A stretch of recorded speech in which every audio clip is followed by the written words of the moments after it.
Hello and welcome to the Marc Jeffrey Podcast Show, episode 26, August the 31st, 2017. Recorded from the studio on the hill, southwest UK, not a million miles from London. The Marc Jeffrey Podcast Show is proud to be part of the Britpod scene, and please take time out of your busy lives to listen to lots of fantastic shows, simply by typing hashtag Britpod scene. Episode 26 was once again proudly brought to you by MPC Solutions for all your computering needs.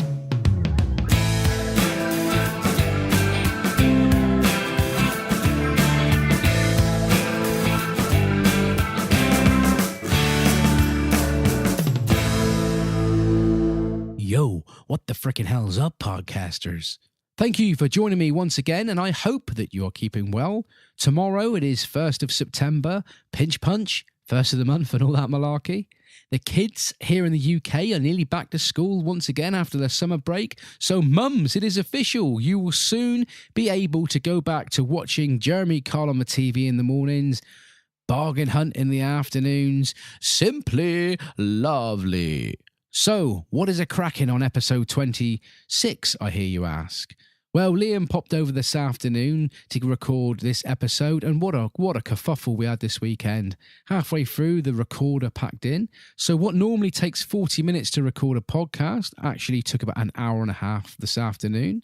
Second take, the kids had arrived, running around upstairs, causing mayhem. So my apologies if you can hear the kids this week making a noise in the background. That's just what it's all about. Kids having fun. As well as that, we will be chewing the fat over the fight that happened over the weekend. And seeing as both me and Liam know absolutely nothing about boxing, well, it kind of looks like it's going to be a good episode, don't you think? I shall also be telling you what I got up to over the weekend. The weather here in Cornwall was an absolute scorcher. Scorchio, as they may say. And we also have music from two Fandabby Dozy bands. Now, I have 3 songs in front of me that was sent from a band called The Raft. They have a latest EP, and it is called A Lullaby EP. And I've been asked to pick one of the songs from it. So which one shall I pick? God only knows.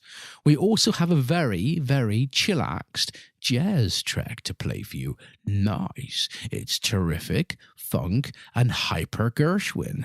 Broadway vibe kind of track. Are you intrigued? I know I frickin' am. It's sent in by Shauna from Shameless Promotions, and it's by a band called Labyrinth Lounge. They have their latest single, and it is called It's Just Water, and I know you're gonna dig it. So, let's get this podcast on the road, shall we? The Marc Jeffrey Podcast Show.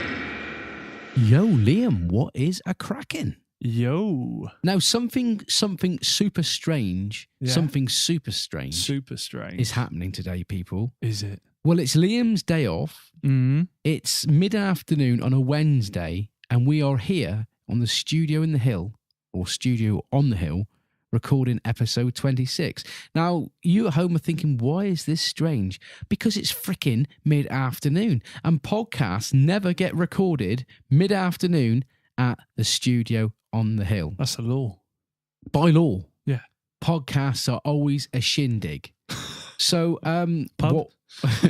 why are we recording mid-afternoon on a Wednesday? Well, I should tell you for why. Because it's been bank holiday weekend here over in the UK, and I'm all behind everything that is going on.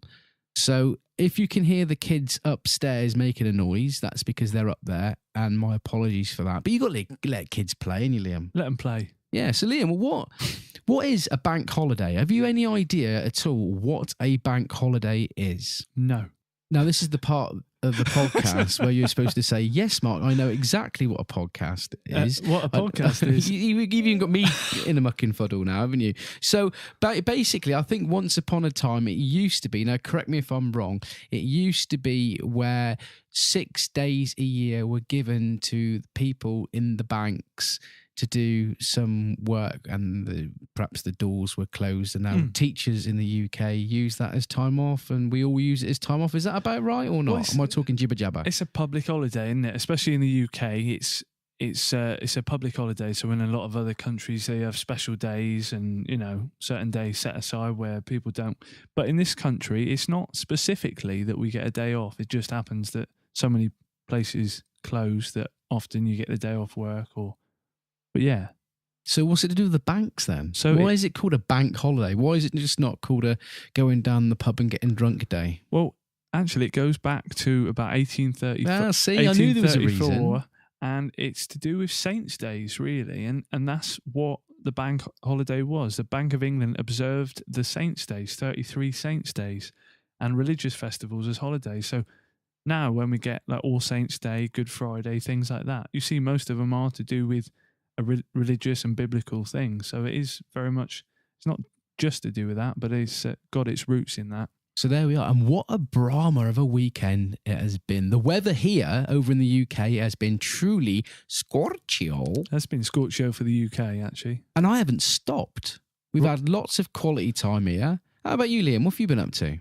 It's always a way, isn't it? Right at the end of the school holiday, you get the better weather.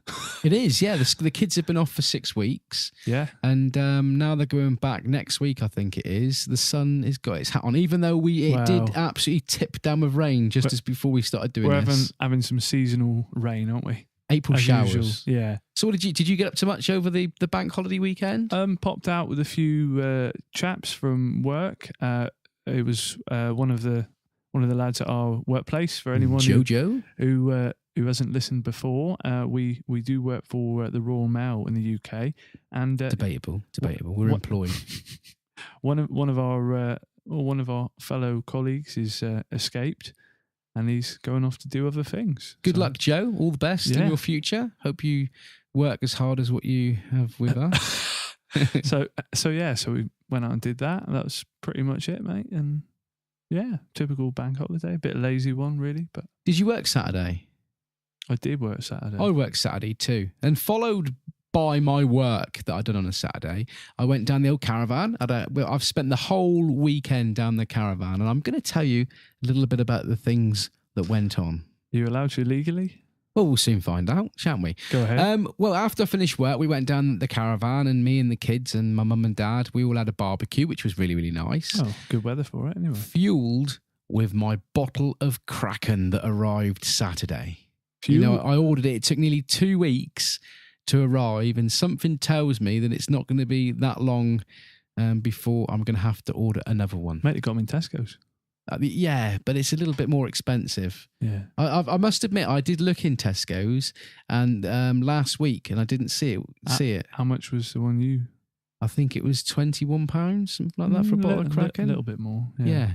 But we're going to talk a little bit about Kraken. Kraken. I fell in love with it. It was absolutely amazing. I drank a drink called Kraken Storm. I looked at the recipe, the Kraken recipe, and one of the Kraken drinks... It's a Kraken drink. ...is the Kraken Storm. Now, for you that have only just tuned into episode 26, I slap you across the face, but we've been talking about Kraken for a while now, and Kraken is a black spicy rum drink that was introduced in about 2010. It's still being shipped from abroad.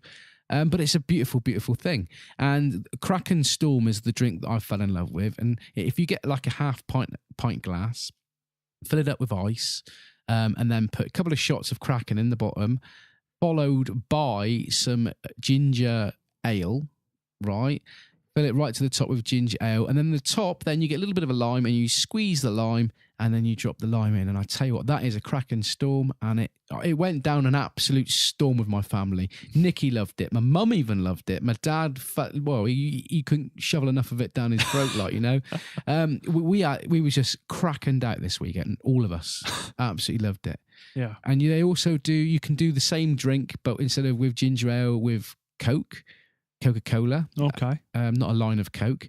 And and you can have it with coffee and all that sort of stuff. But it was really, really nice. So we sat down, we had a barbecue Saturday and got Krakened out. And then me and my old man went for a couple down the pub. As you do. And had a really, really nice day Saturday. So that was Saturday. Sunday, we went to the beach for the morning. Just for a couple of hours, to get started, to get the tan started. And then we went, Liam, to the Cornwall Birds of Prey Centre. you remember last time I went there I bumped into? I believe one Mr. William Young. It was. But this year he wasn't there. This time, should I say, Was it he Gareth wasn't Gates there. this time? No, there was very, very little people there, to be honest with you. Little people? No, well, it wasn't full of little people. There was a minimum amount of people there. But we went there and I've seen a few displays, and it's always a good day out over in the Cornwall Bird of Prey Centre. Do they do the old falconry display, do they? They did, yeah. Why is it whenever I've been to a falconry display, they always fly off and don't come back? That shouldn't have happened, ladies and gentlemen. Well, they've got tracker systems put on the legs now, so they can't really do that. But he did try this little, I can't remember what it was. I can't remember what sort of bird it was, but he did try it, but he ended up coming back. But I'll tell you what, honestly, this bird flew that low, it knocked Nicky's hat off nearly. Flipping out. And then the other one hit my mum with his tail. You know, they fly bloody low. Yeah. So, and then we come back from the bird centre, and believe it or not, we had another barbecue and some more ale. Some more Kraken? And some more Kraken. Excellent. Yeah. I'm not condoning drinking Kraken, but it's bloody good stuff. I think we've got a sponsorship deal going in. Well, we could have, couldn't we? God. And then on Monday, we went to the beach all freaking day. And I'll tell you what, mate, Monday, it was hot. Oh, boiling. It was hot. We arrived at the beach at 10 o'clock, and a little bit of a story here for you now.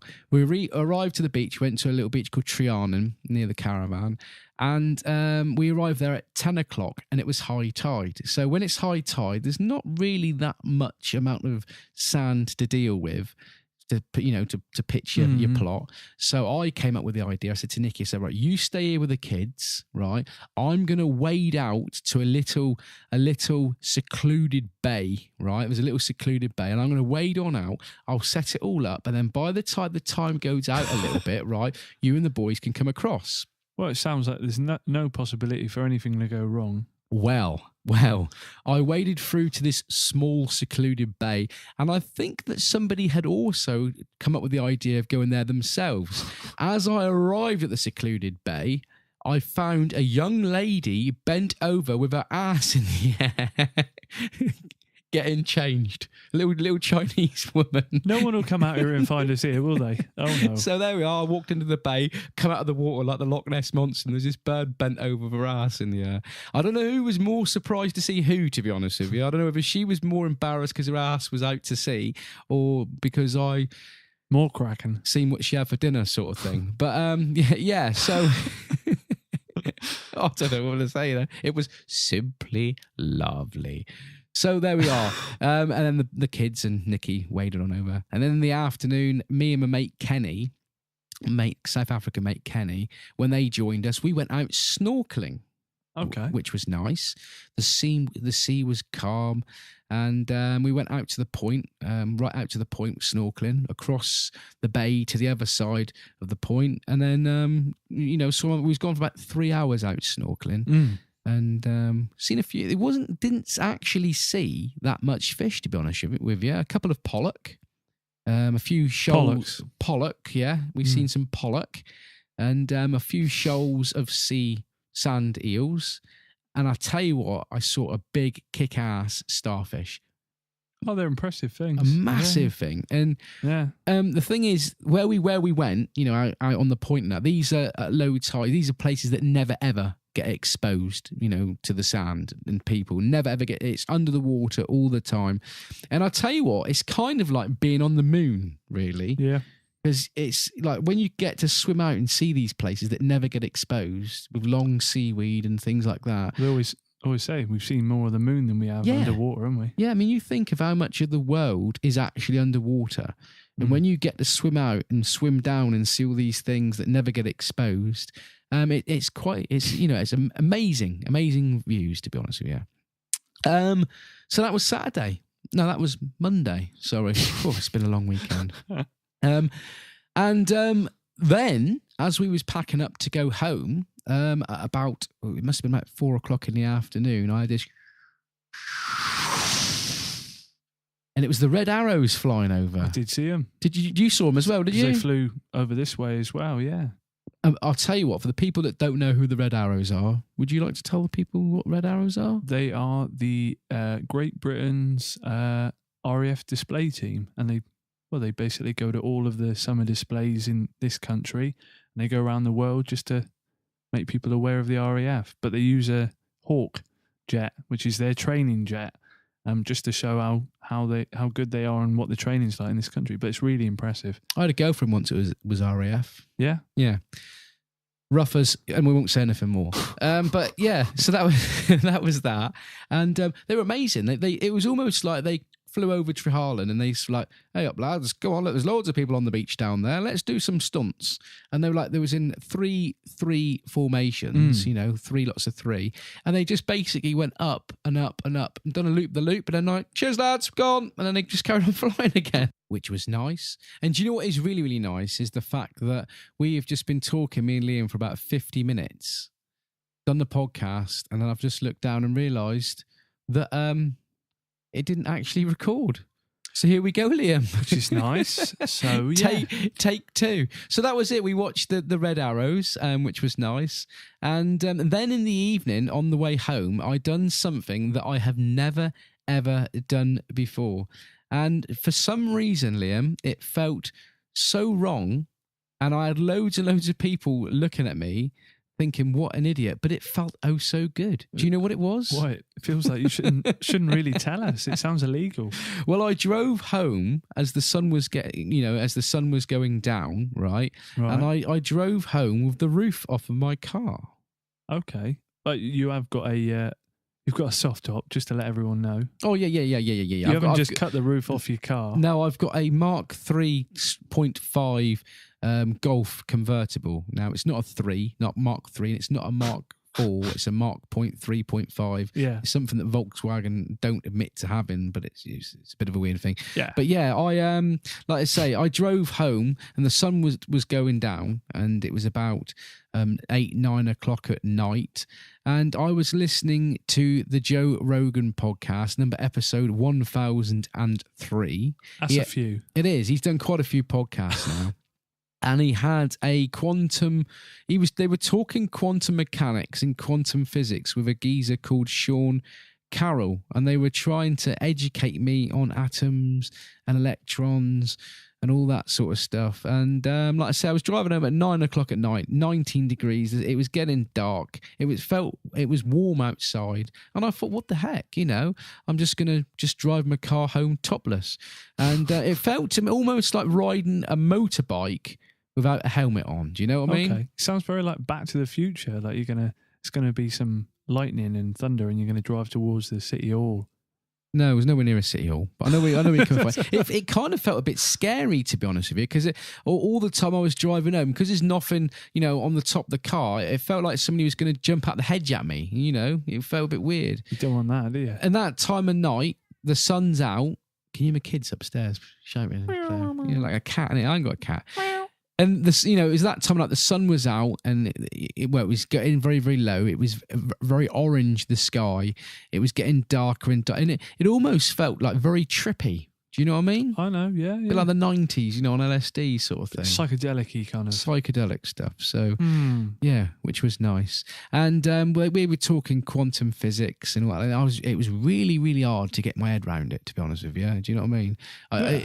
Towards the end of the podcast, they were talking about UFOs and aliens in the world and all that sort of stuff, and that was more interesting. I could understand that, but quantum physics and all that sort of stuff, I really, really did struggle to get my head around. No, it is a bit difficult unless you know a little bit about it, first of all. Now, we're going to do a bit of music now. I had an EP sent in to me by a guy called Phil Wilson during the week. Now, you're thinking at home, I kind of recognise that name. Well, yes. You would be right. Take your minds way back to episode 21, and we had a band that was on the show, and they were called the Raft. Now, the Raft are from Neston, I do believe is a small town in Cheshire. Correct me if I'm wrong. And Phil, I do apologise if I am wrong. Please forgive me. They have a new EP out, and Phil just wanted me to give it a plug. Well, Phil, we can do better than that on the Marc Jeffrey podcast show. So here it is. It's track number 2 from the EP. Oh No, She's Alone.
That was The Raft, Oh No, She's Alone, taken from their newest EP, A Lullaby EP, and I think that was released on August the 18th. He doesn't say where you can get hold of it, but I'm sure if you look it up on Spotify and iTunes, you should be able to find it, Liam, don't you think? I should think so. All good bookshops, as they always say. Yeah, and anywhere music-based, just type in the name and I'm sure you'll find it. Pretty much everything is on Spotify and iTunes these days, isn't it? Pretty much everything, yeah. Everything that hadn't had the license to be able to put on there seems to have moved over there now. So you've got Beatles and Prince and stuff like that, haven't you? Now, for more info on the band, follow them on Facebook, www.facebook.com/The Raft, or check out all of this episode's links by checking out my show description or looking up on my webpage, www.jaff10.simplesite.com. Now, Saturday night, and I do believe I've said this before, I'm getting a bit of a deja vu here. Saturday night was fight night, and I freaking missed it. Oh. Did you catch up at all? Did you watch the fight? Yeah, I did. To be honest, I did probably the same as you. Caught up on YouTube with some clips and some bits and pieces of it, but managed to watch most of it that way. Yeah, I watched it on YouTube last night, and for all the people at home that don't know what we're talking about, don't know what fight we're talking about, it was the Mayweather-McGregor fight. And, well, I won't say I told you so, Liam, but... Well, yeah. I did say McGregor was going to lose, didn't I? You did, and he did lose, but maybe not quite as... it wasn't quite as a convincing win for Mayweather, I don't think. It's what everybody thought it was going to be. Well... it wasn't, wasn't it? Isn't it? No, Jumpers for goal posts and all that. I don't think there were any real losers out there, even though someone obviously lost. I think McGregor really did a lot better than expected. I mean, he may not be at the standard of a boxer because he is a mixed martial art fighter.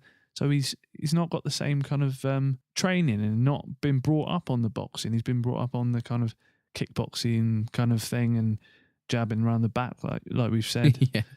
But he did himself proud. He did himself very proud, and I think it's a base if he wants to build on, given time, because as we've heard, they didn't really have that long to prepare and plan for the fight. Not in real terms. They haven't had years. He hasn't had years and years and years of training like that. So I think he did very well, really. Now, he's never boxed before at pro level, and then the fight was stopped as a technical knockout in round 10. And I didn't get the whole, I did not get the round right like I said I did. I did say it was going to be knocked out in round 4, but I did say it was going to be Mayweather's boxing knowledge and fitness that would see him through, didn't I, Liam? Was I right again? Yeah, well, I'm not a pundit, I don't know all about boxing, but I was right, wasn't I? That was right, really. But 10 rounds isn't a shambles for someone who's never professionally boxed before. I think, it could have gone either way, couldn't it? It depends. It could have, with a bad fight for Mayweather and a bit of luck from McGregor as well as him fighting well, it could have gone the other way. But after 5 rounds, old McGregor did look tired, didn't he? I mean, I know he had a nice right hand jab with him. That jab was going well, and he produced an impressive counter-attack, uppercut in the second round, which was nice. And I love the way that he was quick at changing his stance. That really impressed me. But he didn't have that knockout blow that Mayweather had. You reckon? Well, like they said, really, I mean, we don't think of it in that terms. We think a fighter's a fighter, but it's like bringing someone from tennis to football. It is completely different rules, different strategies, different ways of fighting. So it is completely different. I did hear one quote which was quite good. It was from was it Froome, the bloke that rides the bikes? Oh, the cyclist, yeah. Yeah. He was saying his quote was, it's a bit like him jumping on a BMX and trying to beat Tom Hawk. Yeah. Even though Tom Hawks is a skateboarder. Who's the bloke that rides Tony Hawks. Tony Hawks. He rides a BMX, doesn't he? Yeah. Is it Tony Hawk's He BMX, does a bit of everything, really. Well, anyway, yeah, it's a bit like him getting off a road bike and trying to beat somebody on a BMX, which was quite a good quote. But one thing I did see, which was quite hard for McGregor to get his head round, was the old hammer punches. He was given the old hammer punches, which in MMA you can do. But, he did smack him across the back of the head a few times and get told off by the ref, didn't he? I suppose you slip into it a bit. You're so used to fighting that way that you just naturally do it, don't you? Yeah. I did see as well that old Conor was told before the fight that if he did any illegal punches, it would result in him losing $10 million a punch. Now, you can't help but think that would have an effect on you. If you put yourself in McGregor's position, you're an MMA fighter in the UFC, and then all of a sudden you're going into the boxing world, but you're told if you don't do what you normally do, for this fight, you're going to lose $10 million a punch. It would have an effect on me, I'll tell you that. That's a huge amount of money, but you got to think, how much do they get paid anyway? I mean, he must have, with the television and stuff like that, he must have, like we said, there's no real losers there. They've all kind of made their mark on it, haven't they? No one's really disgraced themselves there. Done himself proud. Yeah. But the one thing that I did think that lost him the fight, in all fairness, was his cardio, his fitness on the day. It did, after about 8-9 rounds, he couldn't lift his arms up McGregor. He couldn't punch. He was really, really looking a bit sloppy. But to be honest with you, both fighters didn't really have that much time to get fit. I mean, most fights that are arranged, they've generally got, from the time it's organised to the time of the fight, they've generally got about 5 months to get match fit.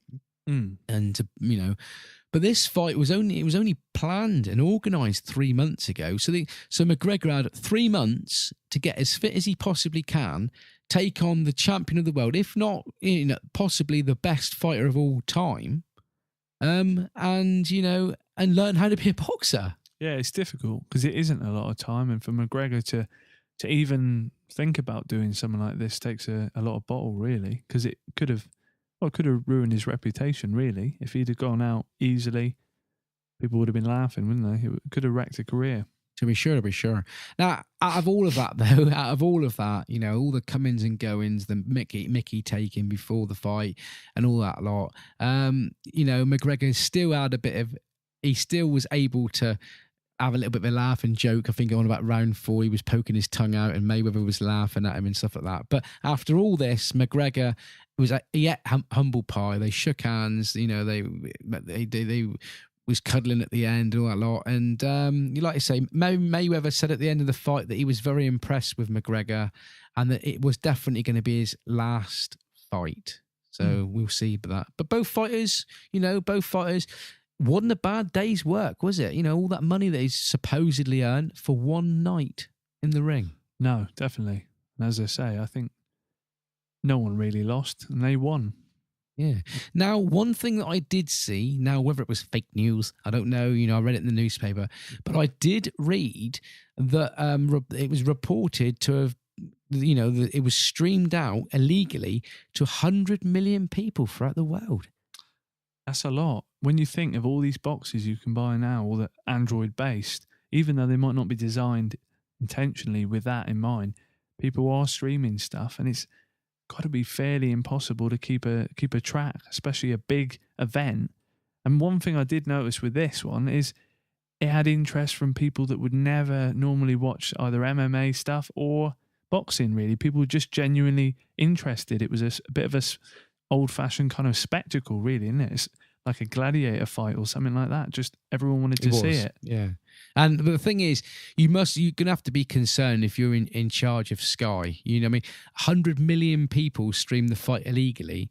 Now, the Sky, I think, had the rights for the fight, and they were charging £25 for the fight. Now, it doesn't take a mathematical genius to work out the money that they've lost there, But, one thing that does my head in is the bloody adverts. We said it before, didn't we, on the previous show? They need to change advertising because people are just getting fed up of watching stuff live. And they're watching things, later on down the line where the adverts aren't going out live.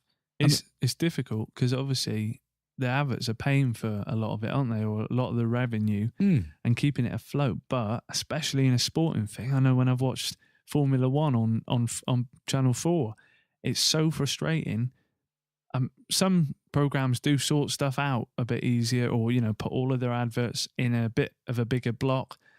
But especially with live sporting events, you can miss a goal, you can miss overtaking, it can ruin it really. But it's a toss up between that and having the revenue, I suppose. What Joe Rogan does on his podcast is he spends about 5-6 minutes before his podcast starts doing adverts, and he was saying the other day that he thinks that's what they should perhaps do. 5 minutes before the Game of Thrones goes out or Walking Dead, they should have 5 minutes of adverts saying, Gillette razors, whatever sponsors Walking Dead or something like that, and have a little bit of an advert like that, because there's nothing worse, is there? You sit down to watch a new episode of Walking the Dead or Game of Thrones, and it gets that really, really interesting bit where you're on the edge of your seat, then all of a sudden, bam, an advert comes in every 15 minutes. Doesn't it just piss you off? It is annoying, and it is obviously, it's different on American TV than it is over here. We do it differently, so we split it up like in quarters. Say it's an hour long, so we got like 3 or 4 breaks. But in America, a lot of the programs, a lot of the late night shows and that, it's all on. They'll have the opening credits, they'll start, and then they'll say, in a word from the sponsors, or it's different, but it's just a different way of paying for the show, I guess, isn't it? Yeah. Anyway, that was the fight. That was the fight over.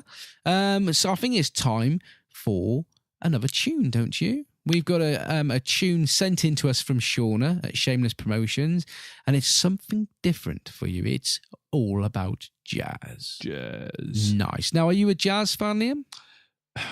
Not particularly, but I've been to a few more jazz things lately, and there's different types of jazz, so it's not all the sit there and listen to stuff for 2 hours and it be the same song, which can get a bit repetitive sometimes. But I do, I'm warming to the idea of jazz and the expressionism. Now, this one is recorded by Rough Tone Records, and it is called It's Just Water by a group called Labyrinth Lounge. So check it out.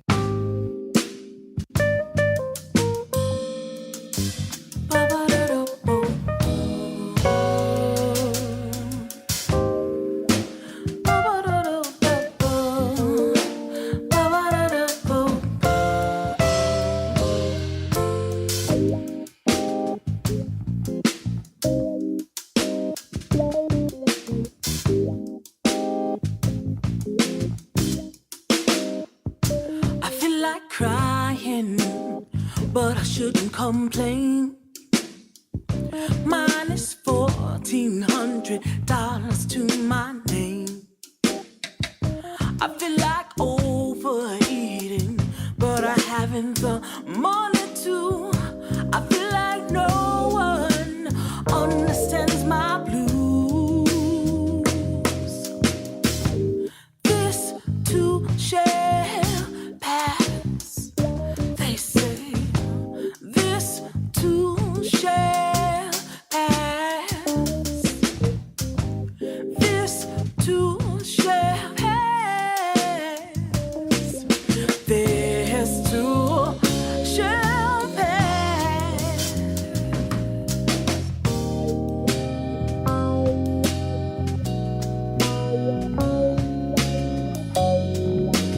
Trouble don't last always.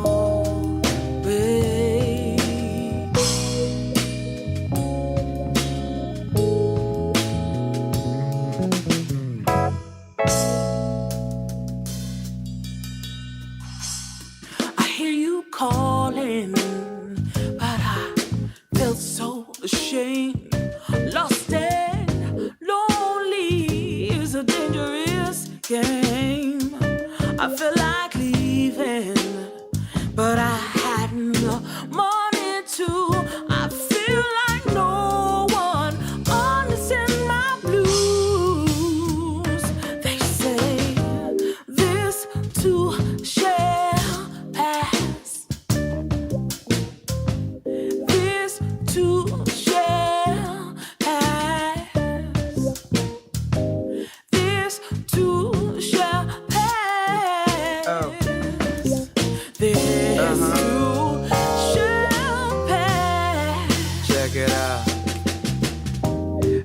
mood has got me feeling kinda sloppy. My day is choppy, and life done dropped me. Finding so many blues, so many hues of so many problems, ways out of them, no clues. And who put my cruise control in the whole of a soulless soul, devilish goals to just hold brother down. And I won't be drowning in the pain and no more restraining, no more refraining. I'm just a gaining my own and groaning. The gown is just loud and flourishing. That's how we coming through. We got inside, it's nourishing. Ambition on mission. The dream is what driven. The soul is what living. And nothing is given.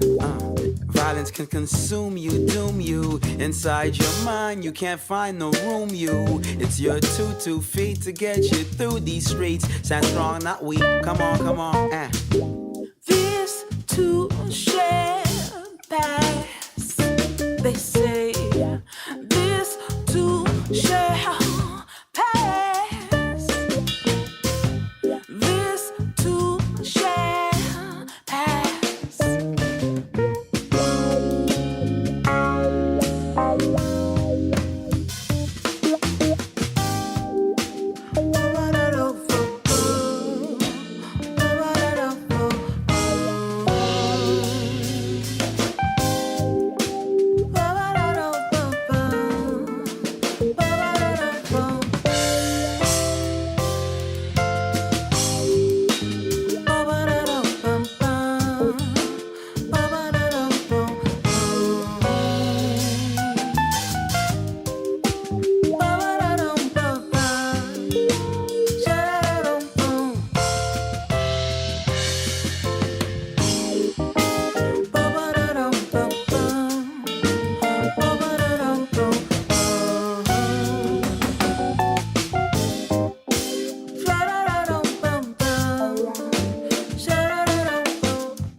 So that was a Labyrinth Lounge. It's Just Water. The single is taken from their debut album, Porgy. I think that's how you pronounce it. Correct me if I am wrong. And that is released on the 8th of September. And thank you very much, Shauna from Shameless Promotions, for sending that one in. And for more info on the band, follow them on Facebook. And the link will be on my show notes and my show description notes. Or just check it out on my webpage, www.jaff10.simplesite.com, which kind of reminds me, talking about my Simple Site, my webpage, that I really, really have to start working on it because it's looking a bit old and dated, and I'm terrible for upgrading it and stuff like that. So if you are somebody out there that knows anything about graphic designing or anything that can help me out on my webpage, please get in contact with me, jaff10@hotmail.com. which would be nice. Now, Liam, your topic of the week. Yes. What would you like to... Is there anything that's going on? This is a bit of the show where Liam gets his say. It's not all about me. This is why I've brought Liam in. And he says a few things about that's been going on in his life or a few things that he's noticed. What have you noticed that's been going on, Liam? Well, I think one of the biggest news stories at the minute, and it's something that we all should really take a bit of notice of, is in Japan, where... basically, Japan, or the people of Japan were woken up, it was, I think, the day before yesterday, to warning sirens and messages being played out that a missile was incoming and had been tracked and was passing over them. So obviously, I mean, they've got the capability to know that it's how high and that it's probably not heading towards, and it did actually go into the ocean. But it's kind of beside the point that North Korea did fire something in their direction that could have destroyed much of a major town or city, or even multiple missiles that could have destroyed a lot of Japan. It's quite scary, really, thinking that there's someone in charge of a country that can not only threaten with words like America or other countries, but actually is able to do it and can show that they're able to do it. They're not quite as all talk as we've really thought. I mean, yeah, I totally agree with you. It is beginning to get scary. It's beginning to get like the old Cold War days. I mean, you probably wouldn't remember that. I don't really remember it, but it's scary times when people are talking about firing missiles across the world that can wipe continents out. And, when things like that get started, you're looking at possible world destruction, and it's very, very scary. One thing that I did noticed about this was, Kim. We'll call him Kim because I can never remember what his full name is. But it's almost like Kim and Donald Trump are having a competition. You know, they're in the toilets looking at one another's wieners and having a competition who has got the biggest wiener. That's what it's been like in the past. And it's been like, you know, mine's bigger than yours. Fake news.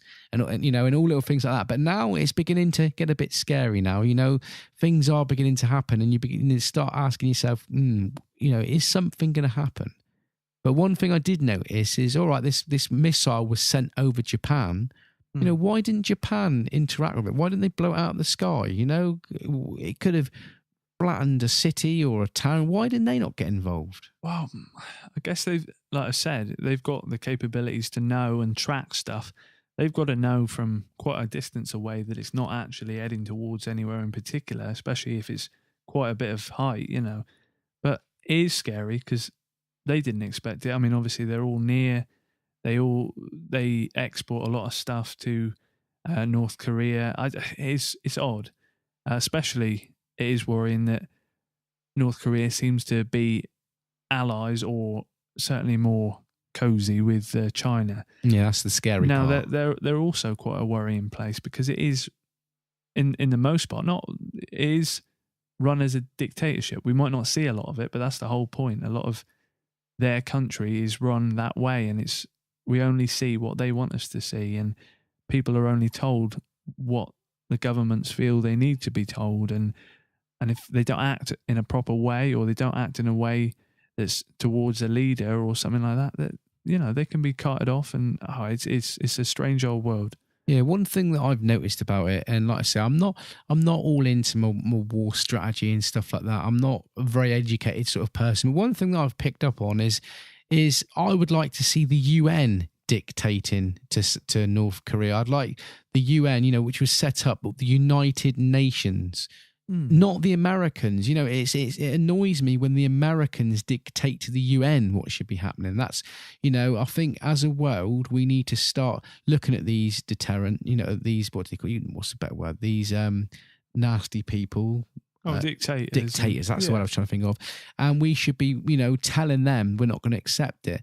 Not, you know, the Americans telling the world that we will do this. You know, I mean, I know America's a massive country and I know, you know, the world follow them, but it's not that the UN was set up for a reason. And I just feel that at this moment in time, they're not pulling their weight on the world issues, if you know what I mean. So UN, I'd like to see them doing a bit more about it. It's scary because really you're in a position where you've got one person who's thought to be insane against another person who's thought to be insane. It's just one saying, well, we're better than you. It could.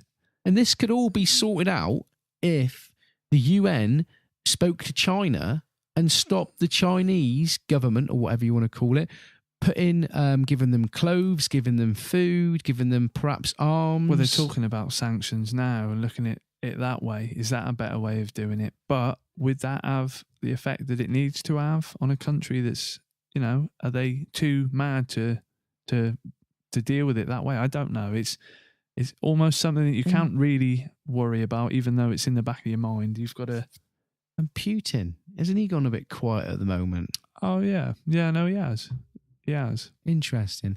Anyway, Liam, so that was that. Also, the floods. They've had horrendous floods over in America. Was it over in Texas or over that area? I do believe that they've had horrendous floods. Quite worrying. Yeah, real big floods that have destroyed a lot of lives. You know, people built up over decades and centuries of families. You know, homes and things just gone. But a positive thing that I have seen come out of it, we always see that like governments aren't helping and things like that, but one big alcohol or one big beer and brewery company actually stopped completely making beer to have sterile or have clean water put into cans, and I think they sent over 50,000 cans to the areas affected so that people did actually have the basic things. So there are positives. You always get the bad stories, but you get the positive stories of the small little gestures, or it's not a small gesture, but the community gesture and people sticking together. Yeah. So I know we've got quite a few listeners that are over in the States that listen to this podcast. So if you have been affected by the horrible floods, then our hearts and that go out to you. It must be a horrible, horrible thing. But, hope things sort themselves out there for you. And it is come up to the end of the show, Liam. Thank you very, very much for helping us. I kind of like what was supposed to be a half an hour podcast has taken us near enough the whole afternoon. Because like I say, we recorded it just a minute ago and then realised that it didn't record. So that was a bit of a bummer. Take 2. Yeah. So thank you very much for staying with us on that one. And thank you at home once again for listening to episode 26 of the Marc Jeffrey Podcast Show. Please check out my webpage, www.jaff10 at simplesite.com for this week's links and show notes. Also, look me up on Instagram, the Marc Jeffrey Podcast Show. I'm also on Twitter at Jaff10, and I am on Facebook and also on iTunes. And all of the links mentioned on this episode will indeed be on those domains. So please leave me a comment on iTunes. Here we go. I'm talking a bit stupid again, And if you're a band or fancy appearing on the podcast, no matter who you are, you want to come in and have a chat with us, please send me an email, jaff10@hotmail.com. It doesn't matter where you are in the world. We got Skype. We can get you in. Not a problem at all. Don't forget the Marc Jeffrey Podcast Show is now a member of the Brit Pod scene, and you can find us simply by simply by typing in hashtag BritPod scene into your computer or your cell phone, if you're in America. Thanks once again, Liam, for doing us proud, being part of it, coming in on your day off and spending the afternoon with me. Any last words? Well, I think I'm going to have to say the same I say most weeks. Stay safe out there and don't have nightmares again. Apologies for the kiddie winks in the background making noise. It's not their fault. It's Daddy doing his podcast in the afternoon. I don't think we'll be doing this again, Liam. Time to wrap it up. Don't forget to look after yourself and those around you. Treat others as you wish to be treated yourself. And remember, hopefully, this will have been recorded and your life may not be as crazy as you once thought it was.